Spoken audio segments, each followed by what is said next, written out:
Between the years of 1939 and 1945, the world was plunged into the depths of the Second World War. The war saw mass human suffering on all fronts, with death and casualties climbing into the tens of millions. During the war, the United States held 120,000 people of Japanese descent prisoner on U.S. soil. However, these people weren't Japanese spies or soldiers. They were U.S. citizens. These people would be held in internment camps until the end of the war, symbolizing a question common in American history. What comes first, the rights of the citizen or the responsibility to protect the nation? Acting on a responsibility to uphold national security, the United States military violated the rights of thousands of Japanese American civilians by pushing them into internment camps. This resulted in multiple legal battles against the government, causing major damage to the livelihoods of Japanese American families, and ultimately setting a dangerous precedent about the government's ability to violate civil rights.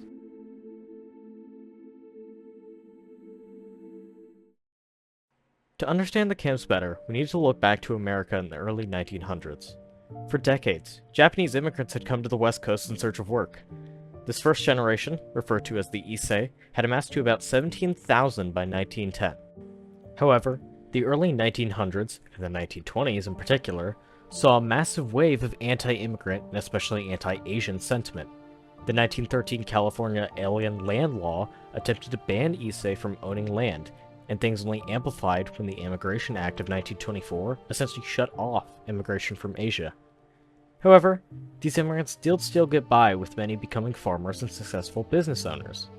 This led to the second generation of Japanese Americans, the Nisei. As for the United States government, the debate which would become the root issue of the internment camps was not new. Many points in U.S. history had shown the federal government's willingness to suspend civil rights of the individual during times of war or conflict. During the American Civil War, Abraham Lincoln's suspension of habeas corpus towards Southern sympathizers and anti-war speakers was approved by the Supreme Court. The controversy would strike again during World War I with the Espionage Act of 1917 and the Sedition Act of 1918. These acts limited speech deemed harmful to the war effort.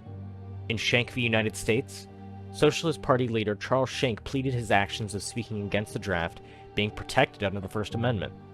In a unanimous decision, the Supreme Court upheld his conviction and introduced the precedent of clear and present danger to decide whether the federal government could revoke free speech.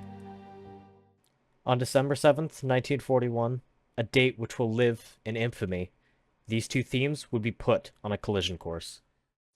While Europe and the other half of the world had been engaged in World War II for several years, the United States had stayed neutral. However, at the end of 1941, the Empire of Japan performed a surprise attack on the U.S. at Pearl Harbor. This quickly dragged the USA into the fight, with war being declared shortly after. In the coming months, the public was sent to a frenzy. Anti-Japanese sentiment exploded, fueled by government-produced war propaganda. The public became suspicious of Japanese Americans, believing they could be spies or saboteurs. Although no legitimate evidence was ever brought to support these claims, it still put President Franklin Delano Roosevelt in a complex position. In February 1942, FDR passed Executive Order 9066. Overall, the major point of this executive order was to give the military the ability to remove and relocate any person deemed a threat to national security, despite the fact that it violates the Fifth Amendment right to due process for the incarcerated. Although the order contained no racial or ethnic language, it was clear that it was meant to be used against the Japanese Americans. Shortly after its signing, General John L. DeWitt would be executing the order. DeWitt began issuing his instructions to all people of Japanese ancestry. These instructions were posted in high population areas, and were details of where people of Japanese heritage should take their belongings and go. Many Japanese Americans had mere weeks or days to pack up their lives and belongings, shut down their businesses, and report to the assembly centers. The bank accounts and assets of many of these people were frozen, preventing them from moving or being able to secure any real financial support. A school teacher, Claire D. Sprague, described in a letter what it was like to see many of her students be taken away. Much too soon, our pupils left for their new temporary homes. I tried to reassure my pupils that, before too long, they'd be back with us again. While they were at the county fairgrounds, we teachers visited them regularly and brought them school books and assignments and a few goodies for treats. After some months, these Japanese American families were moved to more permanent quarters in California and in other states. I didn't see any of my pupils again until World War II was over, But the children wrote me many letters. Most of my pupils were housed in Arizona. These citizens were taken to temporary assembly centers, oftentimes fairgrounds or other large public spaces. After a few months, they'd be relocated to other permanent internment camps. There were 10 major internment camps scattered throughout the West Coast, with Tule Lake being the largest, with 18,789 people being held there at one point. Life in the camps was tough. The actions and activities of people were heavily monitored. The camps were located in harsh, desolate locations, often out in the desert or mountains. Conditions, especially in the temporary assembly centers, were described even by military experts as inadequate. These acts did not come without pushback, however. 4 major cases were opened against the government due to these. The largest of these 4 was Korematsu v. United States. In Korematsu v. United States, Fred Korematsu, a civil rights activist, had refused to vacate his home within San Leandro, California. He was arrested and tried in military court, but appealed all the way up to the Supreme Court. Korematsu claimed the order was unconstitutional based on racial discrimination. In a shameful moment for the judicial system, Korematsu's conviction was upheld. The opinion of the court was delivered by Justice Hugo Black and claimed sacrifices needed to be made in times of war. Compulsory exclusion of large groups of citizens from their homes, except under circumstances of direst emergency and peril, is inconsistent with our basic government institutions. But when under conditions of modern warfare, our shores are threatened by hostile forces, the power to protect must be commensurate with the threatened danger. Certain loyal Japanese Americans were allowed to return to the West Coast in late 1944 after the Supreme Court sided with the citizens in the case of Mitsuya Endo. However, a majority of the people within the camps didn't leave until late 1945 once the war had ended. Even then, many families didn't return to where they lived before. Even those who did had to completely rebuild their lives. Successful businesses, farms, and entire lives were broken and left abandoned for 3 full years. Others still faced penalties and prison time for resisting the orders or defying it.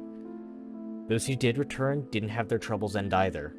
For over a decade after, the Japanese Americans still had to endure major racism and xenophobia from the people around them. Another impact was psychological. There was a major psychological impact on people, especially young children who were forcibly imprisoned. And in the dream, the setting is dark. And I'm on this street with this large building, and an ominous sound in the background, some sort of drumming or humming, but it was the sound of fear. After the war ended, the government faced little to no consequence for the act in the long term. For the following decades, most people seemed to forget about the act in the heat of the Cold War.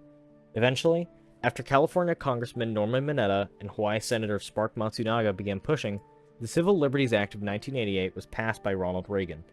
The act formally apologized to those affected by the camps, taking responsibility and affirming the act was based off of nothing but war hysteria. The bill promised $20,000 in reparations for survivors of the camp. By the end, 82,219 people received the redress payment. More importantly, this incident would set a lasting precedent in regards to the suspension of civil rights, especially for specific minority groups.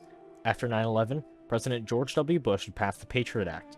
Much like Executive Order 9066, it didn't contain any racial or ethnic language. However, it was still used most heavily against those of Muslim faith and/or Arab descent. These people had to endure years of frivolous and rights-violating searches and investigations in the name of national security. The Japanese internment camps of World War II was one of the first incidents in U.S. history when the rights of an entire ethnic group were suspended. The precedent set was a dangerous one, giving the government power to defy the rights of the people while justifying it with the responsibility to defend national security. Unfortunately, this is not a trend that ended after World War II. Even today, the mass panic of recent years over a possible immigration crisis has caused massive action. A recent executive order has ordered the mass deportations of thousands of immigrant families, especially from Latin American countries. The internment camp should never be forgotten, and instead remembered as a key moment in civil rights history. We must take note when acts like this continue to happen and stand up not only for ourselves, but for others as well.